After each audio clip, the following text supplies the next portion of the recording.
Bienvenue à vous dans cette nouvelle vidéo d'actualité auto, celle du dimanche 21 décembre 2025. Et pour terminer cette semaine d'actualité auto, on va déjà parler du prix des voitures électriques et hybrides qui risque fortement d'augmenter l'année prochaine à cause d'une augmentation générale du prix des batteries. Nous parlerons également de Alain Favé, le directeur de Peugeot, qui donne de nouvelles informations sur l'avenir de la division sportive Peugeot GTI. On parlera d'ailleurs de voitures sportives avec Nissan qui confirme que sa division Nismo va continuer d'exister dans les prochaines années et qu'elle va même profiter d'une gamme sportive élargie. Et puis nous parlerons de Volkswagen qui confirme l'arrêt de l'un de ses best-sellers thermiques et qui confirme d'ailleurs par la même occasion que produire des voitures thermiques à petit budget dans les prochaines années risque de devenir impossible. Ce sont les sujets de cette vidéo du dimanche, j'espère bien sûr qu'elle vous intéressera. Si c'est le cas, je compte sur vous pour le montrer comme d'habitude en laissant un like, en vous abonnant pour les prochaines vidéos, en laissant un petit commentaire et en boostant cette vidéo si l'option apparaît chez vous, c'est vraiment le plus important en ce moment.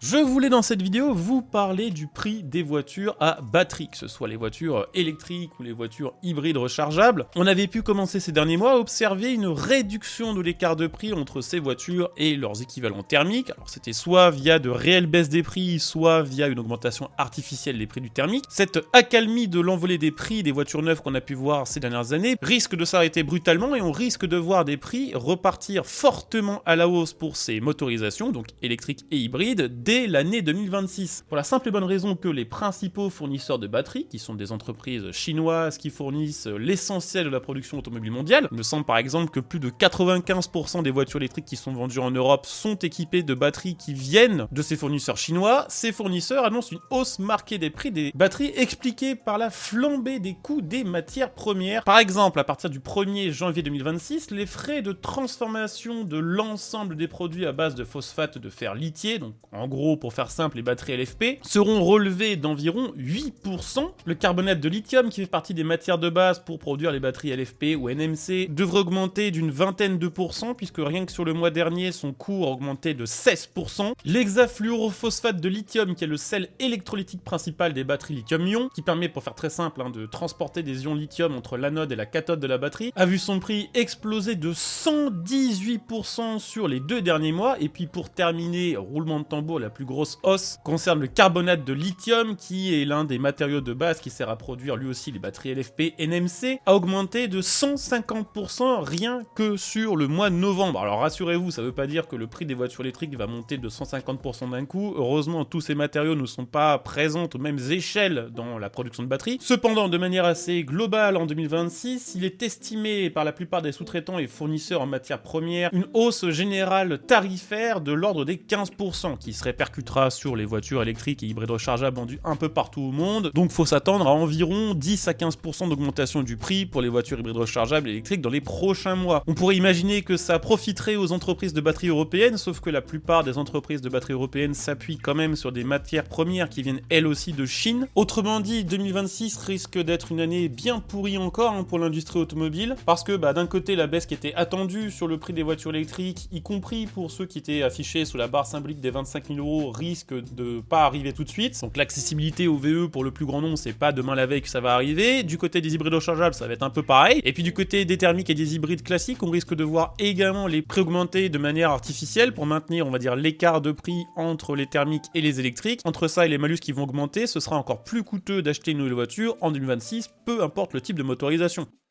Dans cette vidéo, on va parler de Peugeot avec son directeur Alain Favé qui donne plus d'informations lors d'un interview qu'il a donné aux médias Autocar sur l'avenir de GTI, de la division sportive de la marque. La division GTI avait disparu il y a quelques années pour laisser place à PSE. Peugeot n'a sorti qu'un seul modèle, la 508, et puis ça a été rideau. Alain Favé a donc décidé il y a quelques mois de relancer la division GTI avec un premier modèle dont on a déjà parlé en vidéo. Il y avait eu un gros débat autour de ce modèle-ci, la 208 GTI, parce que c'est une GTI électrique. D'ailleurs, à propos de cette GTI électrique 208, Alain Favé a quand même expliqué que si GTI avait mis autant de temps pour revenir, c'est qu'il aurait fallu du temps pour concevoir un retour avec cette 208 GTI électrique, digne, je cite, d'une vraie GTI crédible et exemplaire. À vous de me dire en commentaire si, pour vous, une GTI électrique est une vraie GTI. Mais bon, c'est pas ça l'important c'est que dans cette interview, Alain Favé confirme pas mal de choses. Déjà que la cible de cette 208 GTI sera spécifiquement la France, qu'elle aura pour but d'aller faire mieux que la Alpine A2 290, ce qui devrait pas être trop dur puisque cette 208 GTI propose au moins 60 chevaux de plus que la 290, mais il confirme surtout que d'autres GTI suivront, que s'ils ont fait revivre le blason GTI, c'est pas pour faire un seul modèle et pour s'arrêter, et que Peugeot s'est pas donné tout ce mal pour essayer de relancer GTI pour ne s'arrêter qu'après un seul modèle. On verra, il y aura peut-être, sait-on jamais, des 2008 GTI dans quelques mois. En attendant, il y a autre chose que Alain Favé confirme, et ça c'est un peu moins fun quand même. Il est assez catégorique là-dessus, le badge GTI ne sera plus apposé sur des modèles thermiques, pour la simple et bonne raison que leur marché principal à Peugeot c'est la France, qu'en France il y a du malus et que un modèle sportif à moteur thermique serait probablement taxé à hauteur de 70 000 €, ce qui le rendrait invendable et que ce serait particulièrement une mauvaise idée pour Peugeot de s'investir autant alors que la marque devrait entre guillemets se passer de son marché principal, à savoir la France. Pour résumer la situation, d'autres GTI sont prévues et sont en cours de développement, mais aucune d'entre elles ne sera équipée d'un moteur thermique a priori, ce qui laisse un boulevard à la concurrence. On en parlait il y a quelques temps, Hyundai va relancer les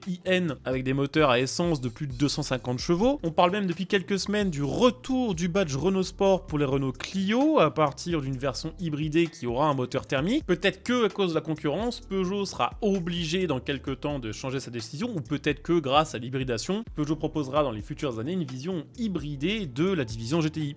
On va également parler de voitures sportives du côté de la marque Nissan. Nissan prévoit effectivement de doubler sa gamme Nismo afin de renforcer son image, puisque même si des voitures sportives, quand on est une marque généraliste, on n'en vend pas tant que ça fait partie des éléments qui font qu'un client a envie d'acheter un modèle de la marque. Vu que 2025 c'est l'année où Nissan va arrêter sa sportive la plus mythique, c'est-à-dire sa GT-R 35, il était nécessaire de la part du constructeur japonais de confirmer aux amateurs de voitures sportives que Nismo et la sportivité Nissan n'est pas totalement morte. Pour ça, Nismo va doubler sa gamme, c'est-à-dire passer de 5 modèles qui auront des versions sportives Nismo à 10 au cours des prochaines années, le but étant de faire passer les ventes de la division sportive de 100 000 exemplaires par an à 150 000 à l'horizon 2028. Parmi ces 5 nouveaux modèles, on sait quand même qu'il y a le retour de la Nissan GT-R qui est prévu pour 2027 avec un moteur thermique, propulsion boîte manuelle, que la Sentra de nouvelle génération est une bonne candidate, même si c'est pas encore officiellement confirmé, il y a des chances que ça tombe sur elle, vu que c'est l'un des modèles les plus vendus aux États-Unis,